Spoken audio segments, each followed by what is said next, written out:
Бийликте жүргүзгөн кесиптештерибизге терең ыраазычылык билдиребиз. Чындыгында коомчулукта кандай түшүнүк жашаса, бүгүнкү күндө биздин абалыбыз кандай экенинен кабар берет ага, Чындыгында дуа деген дейт, дуа деген Куран дейт.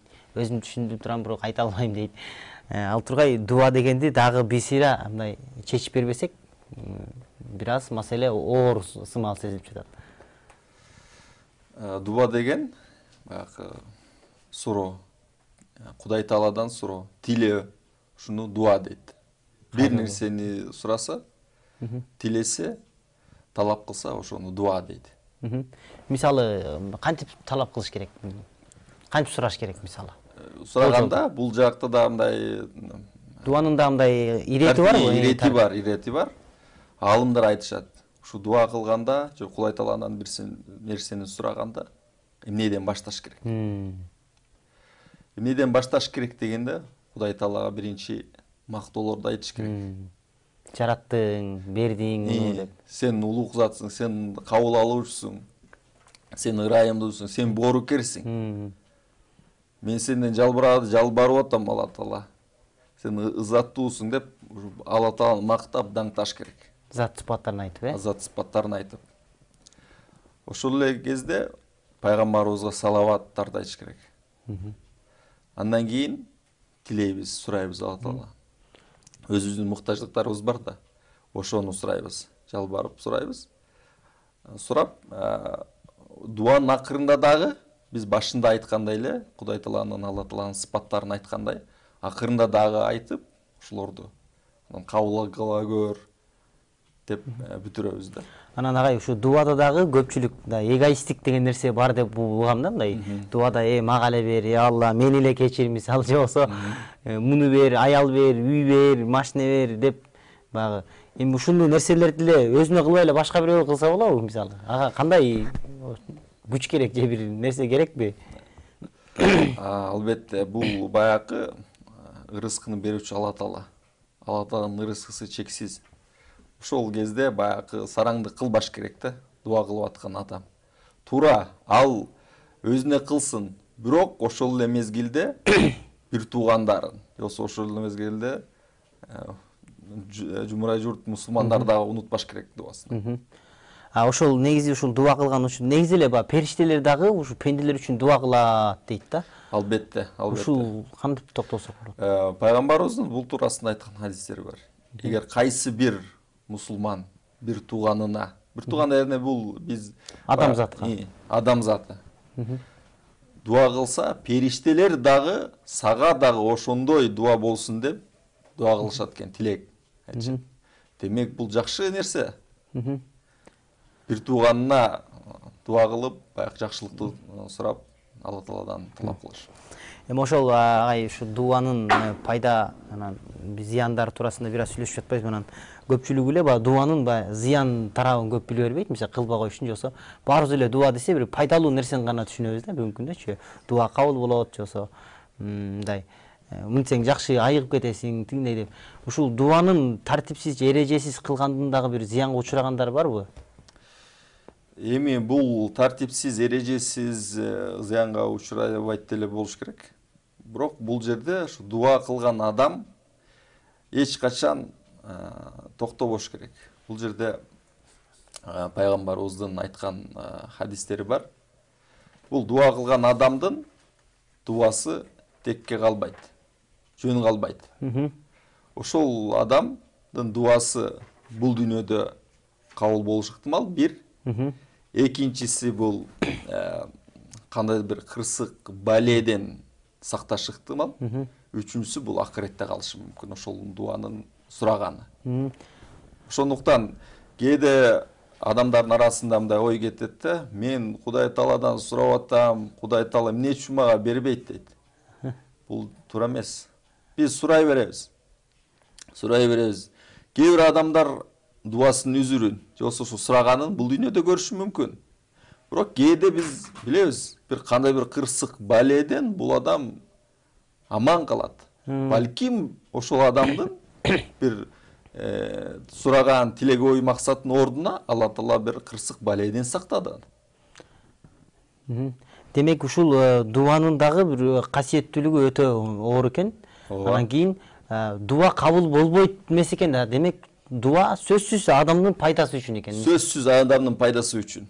Себеби болбосо да акыретте сөзсүз берилет экен. Сөзсүз берилет. Бизге СМС билдирүү да келиптир. Ассаламу алейкум устаз. Кайсыл убакытта кылынган дуа сөзсүз кабыл болот дейт. Убакытты деп бир астра эмес жазган экен. Кайсыл убакытта кылынган дуа сөзсүз кабыл болот дейт. Убакыттабы же мезгилдеби айтор? Же учурдабы? Шариатта алымдарыбыз айтат, бул ошо айтылган сөздөр дагы пайгамбарыбыздын айткан хадистерине таянып айтылат. Ушул багымдатка чейинки, таң атканга чейинки акыркы түндүн убагында айтылган, суралган дуалар кабыл болот деп айтылат. Пайга ошол Алла Таала туурасында ошол убакта ким менден сураса, Алла Таала мен берем, ким менден кечирим сураса кечирем деп айткан пайгамбарыбыз айткан хадистер бар да ушул туурасында. Ошондой эле азан менен кооматтын ортосунда айтылган дуалар. Анан биз баягы азыр орозо учуру эмеспи? Орозо учурунда ифтардан мурда, ифтар ооз ачардан мурда суралган дуа дагы буюрса кабыл болот да. Ошого дагы мындай көңүл буруп, маани берип кылганыбыз жакшы да. Ошо бир ооз ачарга жакындап калганда, ушу Кудай Тааладан берилип, ушу ыхластуулукту коюп, чын дилден дуа кылсак, ой максаттарыбызды тилесек, Кудай Таала буюрса кабыл кылат да. Мен бир окуяны эстеп кеттим, ошол негизи бул сөз менен эми баягы дуага болгон ишенимдин бир айткым келип жатат. Бир ушул аял күбөсү болгон экен, бир аз кызыктуураак болсун, эфирибиз бир күлкүгө да байланыштуу. Анан ошо ооз ачарга жакын баягы дос айткан экен, бойдок экен да. Досум, сен ошо ооз ачарда мага дуа кылып кой, үйлөнүп алайын, бир жакшы жубай сурап койчу деген. Анан кийин аял экөө отуруп, анан күбөсү келип досум айтты эле дуа кылып коелу деп, анан экөө дуа кылып, ошо мен эме досума ошо жакшы жубай бер, такыбасынан бер, мындайын бер, сулуусунан бер, балдарга жакшы энеси, ушундай кыскасы эң жакшы кабактарды айтса, анан аял айтат дейт, болду токтот, дуаны эме улантпа болду десе. Анан эмнеге эми сен бирөө досум үчүн кылып атам го, эмнеге аны кызганып атасың десе, периштелер сага дагы деп атат. Аял ошол эме кылган экен да, кызганыч пайда болуп кеткен, сага дагы деп атат. Демек ушул бул жерден эми эмнени айткым келип жатат? Баягы аялдын ошол периштелер дагы дуа, сага дагы дегенге болгон ишенимин айткым келип жатат да. Демек бүгүнкү күндө биз дагы кайсы дуаны бир туугандарыбызга кылып жатсак, ошол бизге дагы периштелер айтып атат деген ушундай күчтүү ишенимде болуш керекпи деген ойдомун да. Анан агай дагы бир суроо келиптир. Дуанын кабыл болгонун кантип билебиз дейт? Аллах ыраазы болсун дейт. Дуа болгонун кантип билсек болот? Биз дуа эле кылып атабыз, бирок жок, жана биз айтып кеттик үч нерсе. Кээде суралган, дуа кылган бардык тилектер кээ бирөөсү ашы мүмкүн. Кээде ашпайт, биз билбейбиз да. Биз билбейбиз чын айтканда. Кайсы бир кырсык баледен сактады, бир жамандыктан сактады. Балким ошол дуанын бир себебинен. Демек кайсыл учурда болбосун, шүгүрчүлүк келтирип койсоңсок, ошол баягы балким дуасы кабыл болсо, я Алла кабыл кылдың деген мааниге өтөт деген. Анан ошо дуанын пайдаларында негизи адам баласы баягы балдарга дагы кичинекей дем менен дуанын дагы бир айырмачылыгы барбы? Балдарга дуа салып коюш керекпи, дуа кылып коюш, дем салып коюш керек дейт. Ушул дем менен дуадан айырмасында. Албетте бул жерде дем менен дуанын айырмасы бар. Дем деген эле өзү эле айтып турат. Бул жерде Куран аяттарын окуп, баягы бирөө Куран аяттарын окуп, ооруп аткан ооручан адамга үйлөп үйлөйт да, ошону дем дейт. Анан ошол окуп бүткөндөн кийин акырында ошол дуа кылып, бата кылып коет да. Бул дем. Дуа болсо биз айтып өттүк жогоруда. Бул түздөн түз эле Кудай Тааладан дароо эле сурап баштасак, тилек баштасак, ушул дуа деп аталат. Бул Курандагы аяттардын баардыгын дуа десек болобу? Баардык аяттарын дуа десек болбойт да. Бул жерде дуа айтылган так аяттар дагы бар. Мисалы үчүн бул дүйнөдө дагы жакшылыкты бер, ахиретте дагы жакшылыкты бер деп көп да. Бул бизди ушул туура жолго багыттагандан кийин бизди адаштырбай ушул сыяктуу дуалар көп. Тилене турган нерселерди дуага чыгарабыз, Ооба. Тилене турган нерсенин баардыгы дуа. Ушул эң чоң деп баягы Фатиха сүрөсүн айттык. Себеби ал сүрөдө тилене турган нерселер кетет, биз туура жолго сага гана жалынабыз, сага гана сыйынабыз. Ага эми ушул бир аз бизде деген кесиптештерибиз бар, атайын көрөрмандар үчүн кечирип кой деген да рубрика даярдады эле. Себеби адам баласы өтө кемчиликтүү, бирөөнү тарынтып алат экенбиз. Айтор Жакып деген кесиптешибиз бар, мына ушул бир аз көчөгө чыгып кечирип кой деген рубрика даярдап келген экен. Көңүл буруп, андан соң ушул эфирде биз менен бирге болуңуз.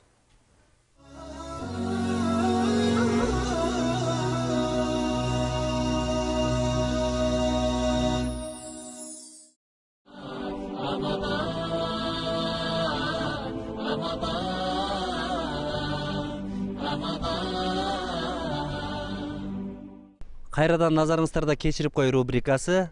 Биз болсо жолдо сапарда жүргөн карындаштарыбызга жолуктук. Ассаламу алейкум.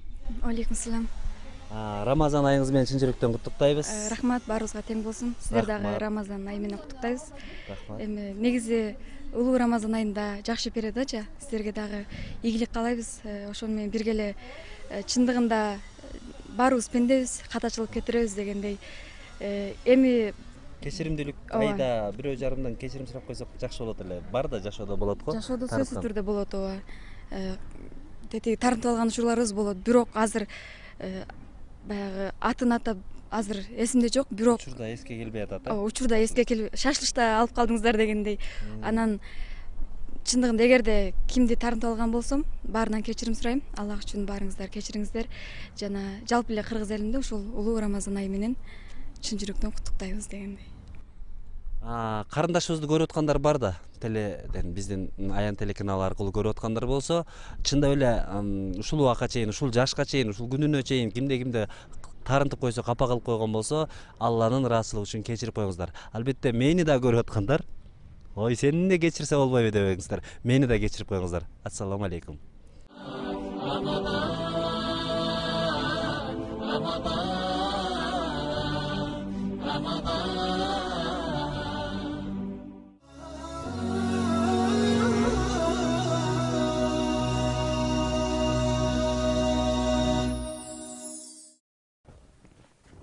Эфирибизде уламакчыбыз, урматтуу телекөрүүчүлөр, бизден алыстабаңыздар. 91 70 70 номерлерине байланышка чыгып, 88 50 кыска номерлерине SMS билдирүүлөрдү жөнөтүңүздөр.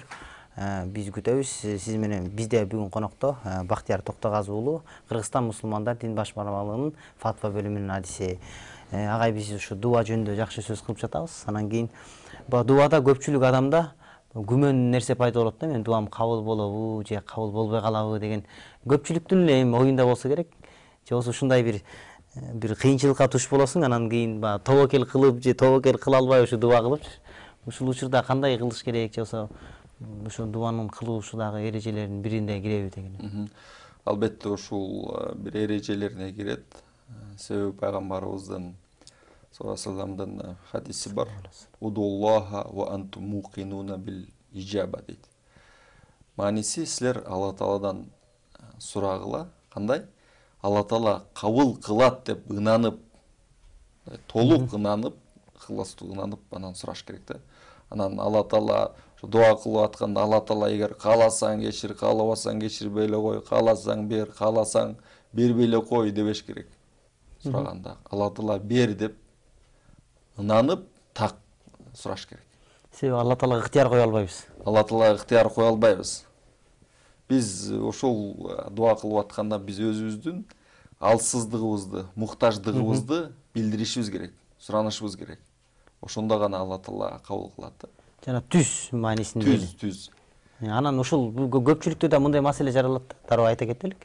Жаратуучуга бир сиз деп кайрылыш керекпи же сен деп кайрылыш керекпи деген бир маселе бар да. Бул дуа кайрылуу деп атпайбызбы? Ооба. Ушул учурга токтолсок. Бул учурда ошол баягы сиз деген болбойт, бул жерде ошол сен деп эле кайрылыш керек да. Себеби эмнеде ошонун? Себеби Алла Тааланын так жалгыз экенин билдирүү да. Ошол баягы дуаны кабыл кылуучу бир гана Алла Таала башка эч нерсеге муктаж эмес. Бирөөлөрдүн жардамына муктаж эмес. Биз муктажбыз. Биз алсызбыз. Ошондуктан чечкиндүү түрдө сен Алла Таала кабыл кыл деп эле ушундай суранышыбыз керек.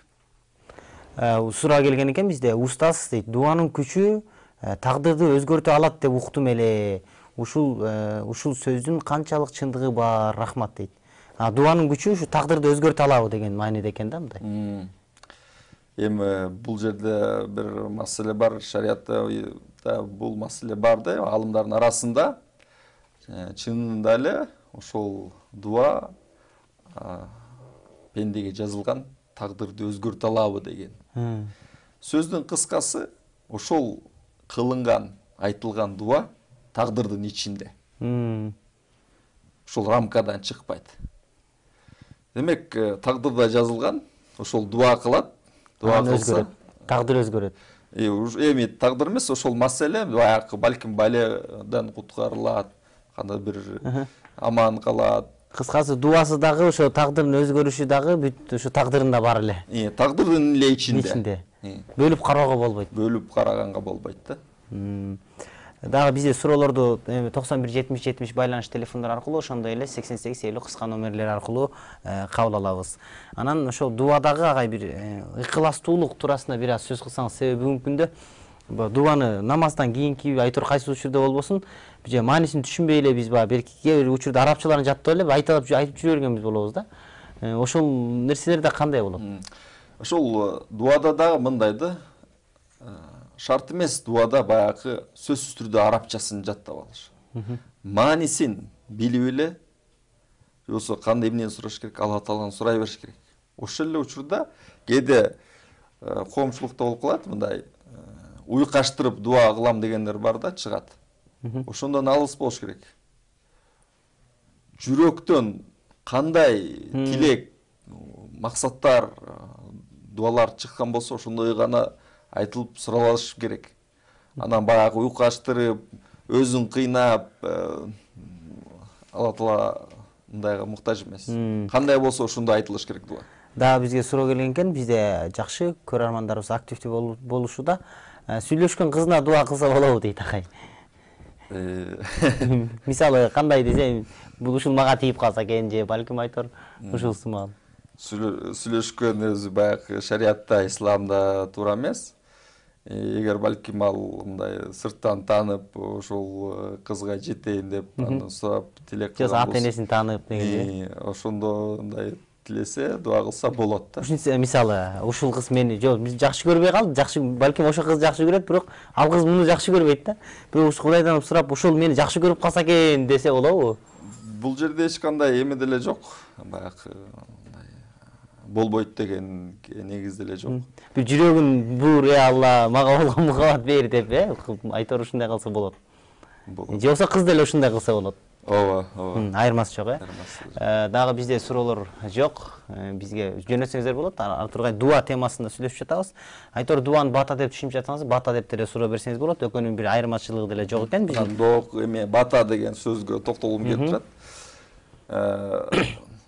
Баягы бата деген сөз кайдан чыкты, ушу кыргызда деп изилдеп көрсө, бата деген сөз Аль-Фатиха дегенден келет экен да.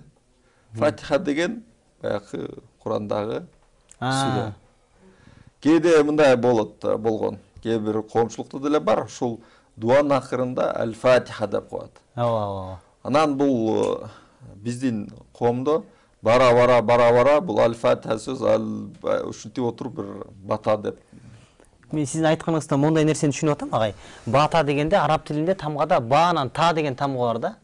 Балким ушундай түшүнсө болбойбу? Жок, бул баягы кыргызда ф жок да. Эң алфавит мисал үчүн да, эми мурда баягы ф тамгасы болгонсо, азыркы эми кириллицасында бар да. Мурда баягы биздин кыргызча сүйлөшкөндө бир ф менен башталган сөз жок. Ошондуктан б менен айтып келишкен. Ошол негизинде баягы чыгып келгенде бул сөз. Фатиха дегенде ошо батага такап, Анан болгону муну эмнеге айтып жатам десе, баягы алифбеде бизде тамгалар эме А, Б, В деп сүйлөт го. Ошол алифе деген сөз өзү алиф, Б. Ооба, туура. Алиф анан Б деген катар менен келет. Алиф, Б, Т, С деп кетет да. Ошол сыяктуу анан алифебиз дагы ошо алиф, Б деген арабтардын эмесинен коюлгандан анан ба, та деген тамга эмеспи деп атпаймынбы? Агай бизде дагы ушул жанагы викторина оюну ойнотулду эле. Ошону дагы улантысын бир аз ойнотуп көрөрмандардан келген жоопторду кабыл алсак. Анда эмесе бир нече мүнөттөн кийин сиздердин алдыңыздарда Урмат Турдуматұлы болмокчу.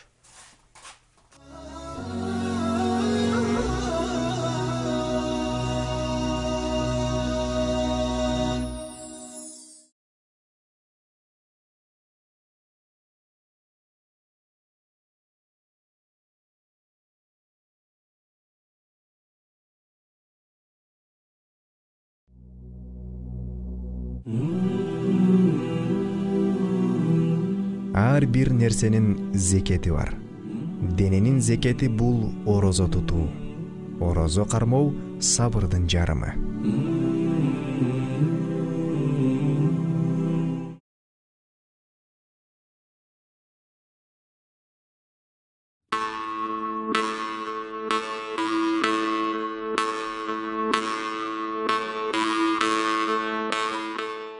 Алган эри жарашса, кара катын ак болот.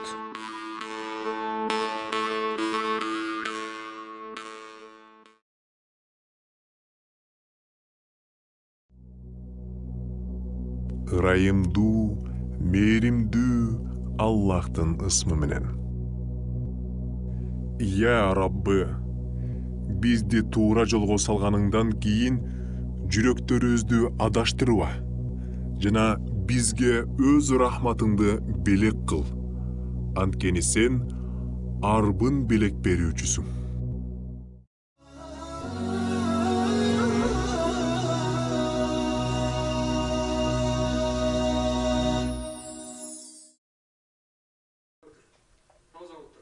Пауза. Кадырман теле көрүүчүлөр, кайрадан Аян каналында Рамазан 2016 долбоорунун алкагында викторина сиздер менен жана мен Урмат Турдуматұлы. Биз биринчи сурообузду жарыялаганбыз жана оюнубуздун биринчи бөлүгүндө тилекке каршы туура жоопту ала алган эмеспиз. Бирок биз азыркыга чейин жоопторду күттүк жана ушул убакка чейинки келген жоопторду дагы азыр Кудай буйрса түз эфирден карап көрөбүз. Суроо ушундайча эле. Пайгамбар саллаллаху алейхи вассалам мусулмандардын арасында бир туугандык болуусу үчүн Мединада кайсыл бир сахабанын үйүнө 90дон мединалык мусулмандар менен Меккеден көчүп келген мусулмандарды чогултту жана Аллахтын аты менен эки-экиден дос болууңарды буйруймун деп Аллах Тааланын элчиси буйрук кылды. Жана Пайгамбар саллаллаху алейхи вассалам мен өзүм Али менен бир тууган болдум деп Али ибн Абу Талиптин колун кармады. Суроо кайсыл сахабанын үйүндө Пайгамбар саллаллаху алейхи вассалам мухажирлер менен ансарларды чогултуп мусулмандык бир туугандыкка буйруган эле деген суроо болду эле. Ал эми жоопторду кийинки келген жоопторго үңүлө турган болсок, Саад бин Рабия деген жооп келген, бирок бул туура эмес жооп эле, урматтуу замандаш.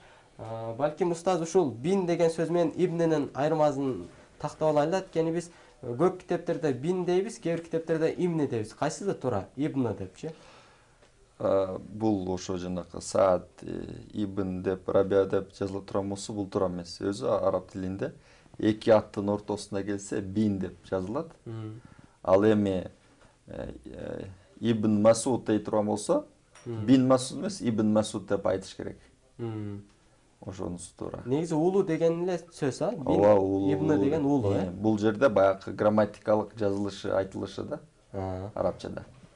Андан кийинки жооп Али разияллаху анхунун үйүндө деген жооп экен, бирок бул туура эмес жооп эле, урматтуу замандаштар.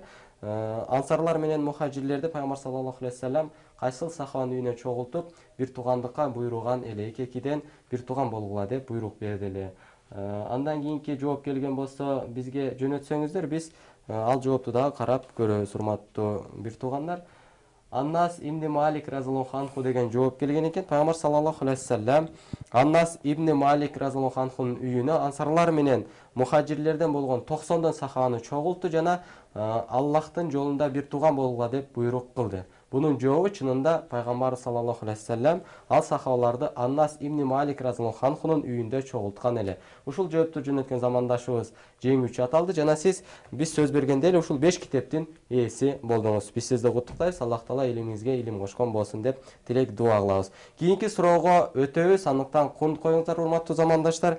Кийинки суроо пайгамбар саллаллаху алейхи вассалам менен жөөттөрдүн илимдүүлөрүнүн ортосунда болгон окуя. Андыктан суроону жарыялайбыз. Кун коюңуздар. Жоопторду 8850 кыска номер аркылуу жөнөтсөңүздөр болот. Ушундай бир окуя болду эле. Бир жолу дейт пайгамбар саллаллаху алейхи вассалам жөөттөрдүн илимдүүлөрүнө жолугуп калды. Жана эй жөөттөр, Аллахтан коркула жана исламды кабыл кылгыла. Силер мен алып келген акыйкатты билесиңер деп аларга кайрылды. Алар эй Мухаммад, биз муну билбейбиз деп жооп беришти. Ошондо пайгамбарыбыз жөөттөрдүн илимдүүлөрүнүн жообуна бир аз капаланганда Аллах Тааладан ушул аят түштү. Эй элчи, сени ооздору менен биз ыйман келтирдик деп жүрөктөрү ишенбей капырлыкка шашкандарга капаланба деген Майда сүрөсүнүн бир аяты келди.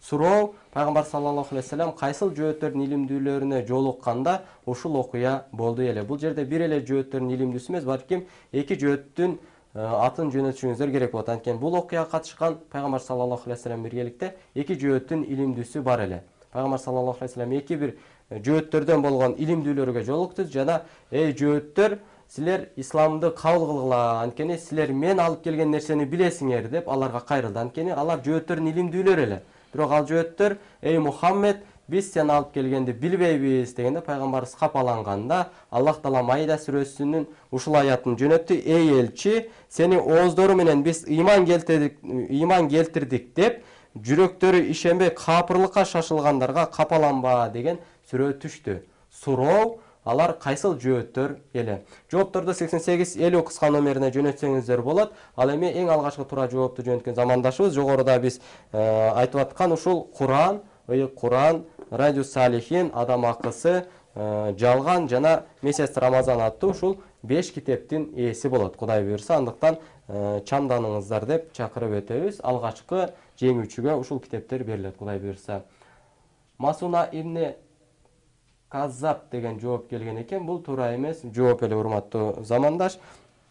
Биз жогоруда айттык, бул жерде эки илимдүү жөөт катышкан окуя. Бир эле жөөт эмес, балким эки жөөттүн аты толук келиши талап кылынат, урматтуу замандаштар. Пайгамбар саллаллаху алейхи вассалам жөөттөрдөн болгон эки илимдүүгө жолугуп калды. Эки илимдүү жөөткө жолугуп, эй жөөттөр деп атпайбы, эй жөөт деген жок, жөөттөр, исламды кабыл кылгыла, анткени силер мен алып келгенди билесиңер деп кайрылды.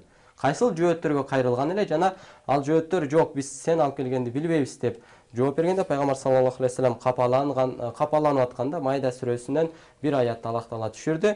Чындыгында дейт, эй элчи, сени ооздору менен биз ыйман келтирдик деп жүрөктөрүндө ишенбей капырлыкка шашылгандарга капаланба деген аят түштү дейт. Ушул окуя кайсыл жөөттөр менен болгон окуяда ушул аят түштү эле. Суроо кайсыл жөөттөр менен болгон окуя эле. Ал эми жоопторду 8850 кыска номерине жөнөтсөңүздөр болот. Ал эми жооптор келгенге чейинки аралыкта биз ушул убакыттан пайдаланып студиясынын коногу Бактияр уста сизге кайрылсак, бул жөөттөрдөн ыйманга келгендери тууралуу баяндап берсеңиз жана бир мисалы менен кандайча келди эле. Жөөттөрдөн дагы ыйманга келген саха болгондорун билебиз да, ошондон бир эки мисал айтып өтсөңүз, элдерге кызыктуу жериненчи. Негизги эле жөөттөр күтүп атышкан. Пайгамбар келет, биз арабтардын сазайын окутабыз деп булар толук ынанып атышкан. Бизден чыгат деп. Жөөттөрдөн чыгат да. Булар бизден чыгат деп ынанып атышкан. Толук ынанып аткан, алар жакындап калды деп дагы билишкен. Пайгамбардын чыгарышына. Бирок тилекке каршы арабтардан чыкканда булар билип туруп кызганычтан, текебердиктен ыйманга келбей коюшат. Көбү. Алар тиги пайгамбар экенин билишкен негизи, илимдин негизинде. Илимдин негизинде алардын жазылган китептеринин негизинде айтылып келген, өздөрүнөн айтылып келген алымдардын негизинде алар билишкен. Пайгамбар чыгарын анык билген. Анық білішкен. Алар баяғы бала ата баласын қандай таныса білсе, ошондой билишкен алар. Ошондой сыпатта. Демек ешшек күмөн жок болгон буларда. Илими күчтүү эле жөөттү. Күчтүү. Бирок арабтардан чыккандан кийин булар текебердиктен гана булар иманын келтирбей коюшат. Бирок арасында иман келтиргендер болгон, э? Бар. Азыраак. Бирок бар. Азыраак, бирок бар. Аллах разы болсун. Ал эми биз баягы ал жөөттөрдүн аты аталган эмес деген жооп келген экен. Бирок биз эмне бул суроону берерде ошол жөөттөрдүн атын сиздерге суроо иретинде бердик. Чынында бул жөөттөрдүн аты пайгамбардын өмүр баянына жазылган китептерде келген, урматтуу замандаштар. Эки жөөт, жөөт эмес, балким жөөттөрдүн илимдүүлөрү тууралуу окуя болуп жатат. Эки илимдүү жөөт эле.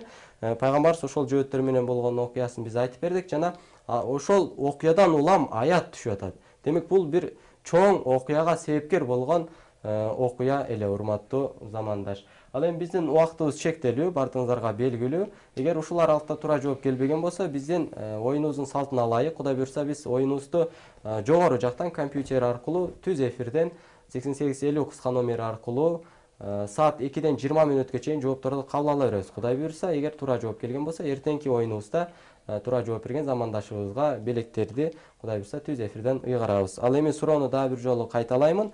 Бир жолу пайгамбар саллаллаху алейхи вассалам жөөттөрдүн илимдүүлөрүнө жолукту. Жана эй жөөттөр, Аллахтан коркула жана исламды кабыл кылгыла. Силер мен алып келген акыйкатты билесиңер деп кайрылды. Алар: эй Мухаммад, биз муну билбейбиз деп жооп беришти. Анда пайгамбар саллаллаху алейхи вассалам жөөттөрдүн илимдүүлөрүнөн ушундай жоопту уккандыгы үчүн бир аз капаланганда, Аллах Таала ушул аятты жөнөттү. Эй элчи, сени ооздору менен биз ыйман келтирдик деп жүрөктөрү ишенбей капырлыкка шашкандарга капаланба деген аят түшүрдү. Демек пайгамбар саллаллаху алейхи вассалам ушул жерден суроо келип атат. Кайсыл жөөттөр менен болгон окуяда ушул аят түштү эле. Эки жөөттөрдүн илимдүүлөрүнөн болгон эки жөөттү сиздер жооп катары жөнөтүшүңүздөр керек 8850 кыска номерине. Ал эми бул жакта Абдуллах ибн Сурма жана Кааб ибн Асад деген жооп келген экен.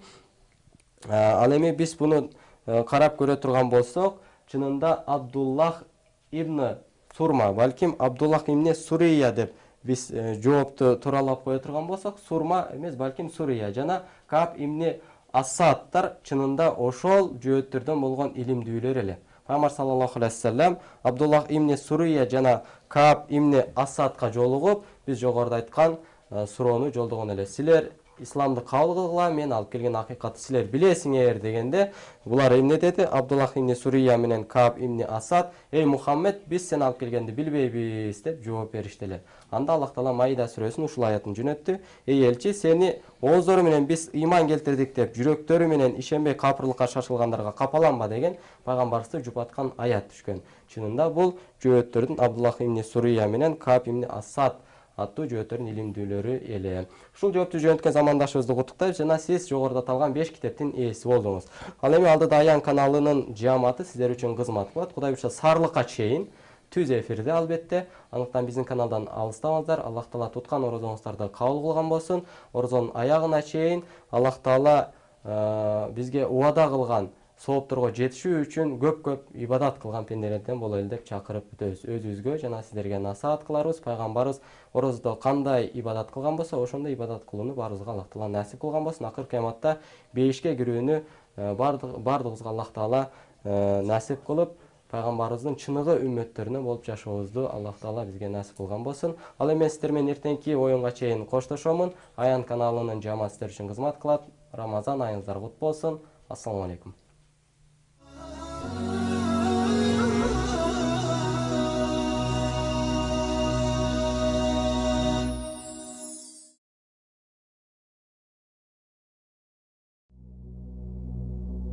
Ырайымдуу, мээримдүү Аллахтын ысмы менен. Ал силерге энеңердин жатынында өзү каалаган кейип берүүчү, кудуреттүү, даанышман. Андан башка сыйынууга татыктуу эч кудай жок. Жалгыз анын өзү гана бар. ооз ачууга шашылышып саарлыкты кечиктирсе эле үммөтүм жакшылыкта.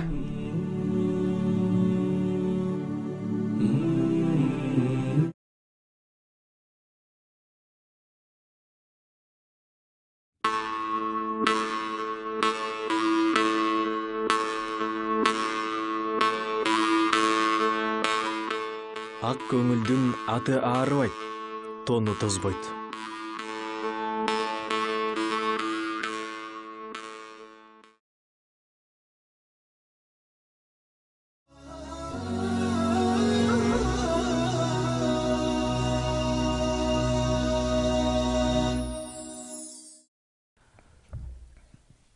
Урматтуу бір туғаныбызға терең ыраазычылык билдиребиз. Айткан дуаларың кабыл болсун. Ошондой эле биз эфирибизде Бактияр агай менен уламакчыбыз. Агай ушу дуа туурасында жакшы сөздөрдү кылып жатабыз. Мына анан кийин бүгүнкү күндө истихара деген да маселе бар. Көбүнчө бир окуяга кезиккенде эле же бир кызга жолукканда, балага жолукканда ушундай түшүнүк пайда болуп калды. Ушул истихара окуш керек же болсо истихара деп. Истихараны чечип береңизчи, бул дуабы же намазбы, кандай бул? Истихара туурасында пайгамбарыбыздын ушу сахабасы айткан бир хадис бар да. Ошол сахаба айтат. Пайгамбарыбыз саллаллаху алейхи вассалам истихараны сүрө үйрөткөндөй эле истихараны да бизге үйрөтчү дейт. Истихара деген бул өзү дуа десек болот. Бирок кандай ошо дуанын алдында 2 рекет нафил намаз окулат да истихара дуасы окулат. Ошо дуасы айтылат. Истихара деген эмне? Истихара деген бул Алла Тааладан жакшылыкты, ошол иштен бир жакшысын тилек кылуу.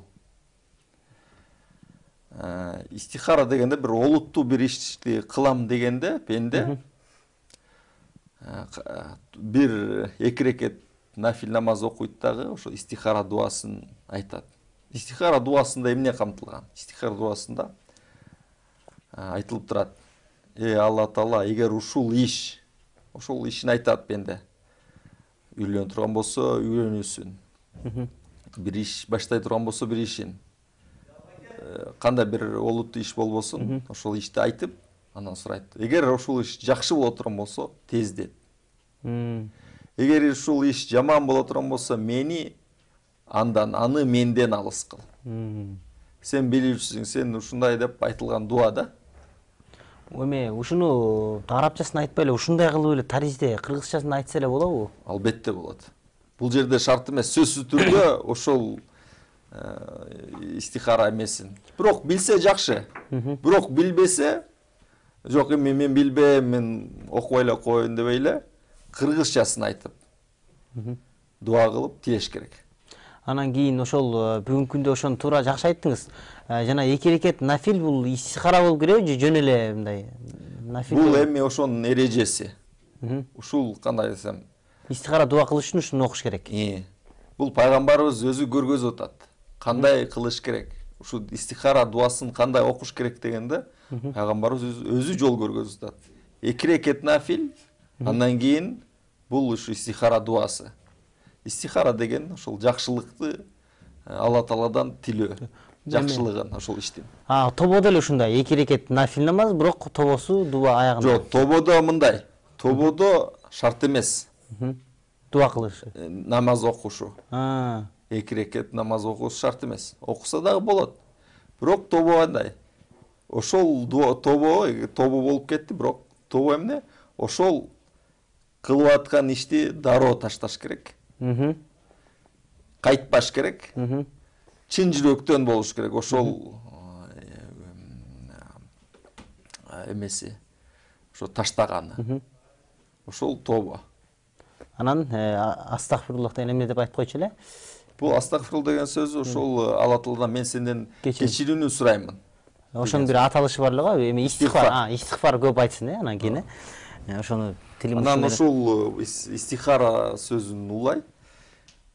Кээде коомчулукта ушундай бар. Мен аны кездешем андай адамдарга.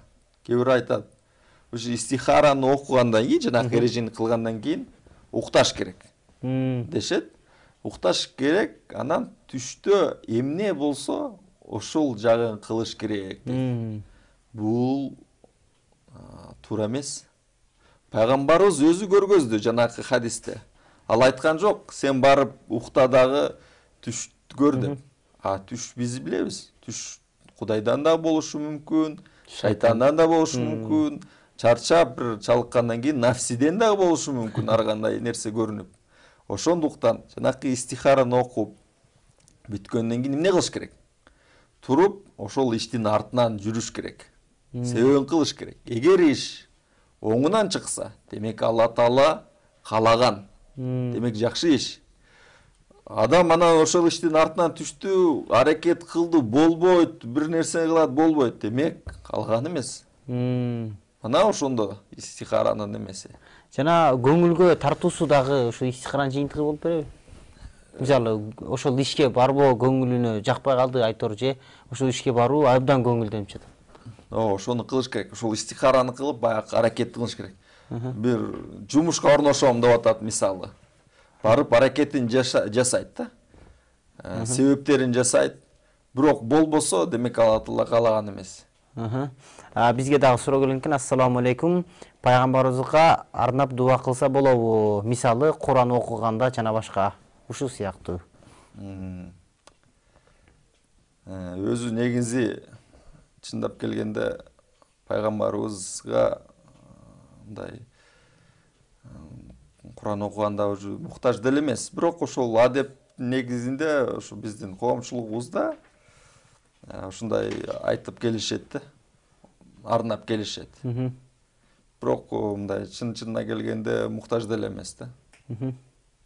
Ошол дароо чечки болобу, ошол Курандын окулушунда окуп эле эмне дуасын аягында кылыш зарылбы же зарыл эмеспи? Зарыл эмес. Эми Эң жакшысы кайсы? Бул эми бул маселе кандайдан чыга, кайсы жерден чыгат? Баягы эми биздин бүгүнкү темадан сырткары. Бирок маселе мындай да. Ошол Куран окуганда сообу тиеби тийбей деген маселеге багып кирип кетишибиз мүмкүн да. Анан бул жерде мындай мисыл эме бар, эреже бар. Бардык ибадаттардын сообу кимге арналса ошого тиет. Мындай эреже бар. Куран окуу деле сооп да. Пайгамбарыбыз өзү айтат, бир тамгасына 10 сооп. Ошонун негизинде Куран окулуп, ошол өткөндөргө багышталат. Бирок эң негизгиси баягы Куранды өзүн окуп, өзү негизи максаты Курандыкы биз айткандай бул тирүүлөргө да, туурабы? Бул деген мыйзам, Кудай Тааланын мыйзамы, эрежеси. Анан кээ бирөө сурашы мүмкүн, эми ушул Куран ушул окулганда бир эле ушул өлүктөргө арналабы депчи? Жок, бул мыйзам, бул жашоо. Кудай Таала ошон үчүн түшүргөн. Эң негизгиси. Абдан терең ыраазычылык билдиребиз. Анан кийин биздин убактыбыз абдан тар, бат эле убакыт өтүп кетти, кантип өтөт деп жатам элем. Бир аз жыйынтыктоочу сөз айтып, анан кийин эфирибизди жыйынтыктап экинчи бөлүмүнө өтсөк. Албетте ошол биз дуа кылганда айрыкча ошол өзгөчө ушул Рамазан айында, ошол берекелүү айда, анткени бул айда ошол Куран түшүрүлгөн, Кадыр түн дагы ушул айда. Ошондуктан биз дуа кылганда Алла Тааладан берилип, биз өзүбүзгө эле эмес, ошол азыркы ошол мусулман ислам дүйнөсүндө оор абалда болуп жаткан алыстагы мусулмандарга дагы унутпастан ошолордун абалын дагы эске алып дуа кылышыбыз керек да, тилек кылышыбыз керек. Ушундай кыйын абалдан куткарсын, тынччылык болсун, бейпилдик болсун деген, адилеттүүлүк орносун деген дуаларды унутпашыбыз керек. Агай, келип бергениңизге чоң терең ыраазычылык билдиребиз. Канча деген маалыматтарды алып алдык. Жана бул маалыматтар көпчүлүк элге да пайдасы тиет деген ишеничтебиз. Бизде бүгүн конокто Кыргызстан мусулмандар дин башкармалыгынын фатва бөлүмүнүн адиси Бактияр Токтогазы уулу агайыбыз келип отурат. Агайга да терең ыраазычылык берип, үй бүлөсүнө тынчтык, ошондой эле Алла Таала эмне максатты көздөгөн болсо, Алла Таала анысына жеткизген болсун. Анда эмесе, урматтуу урматтуу эле көрүүчүлөр, бизден алыстабаңыздар. Биз түз эфирдебиз. Экинчи бөлүмүбүз Мыктыбек Арыстанбек менен күбөлүк деген темада өтмөкчү. Андыктан дагы жакыныраак келип биз менен болуңуздар.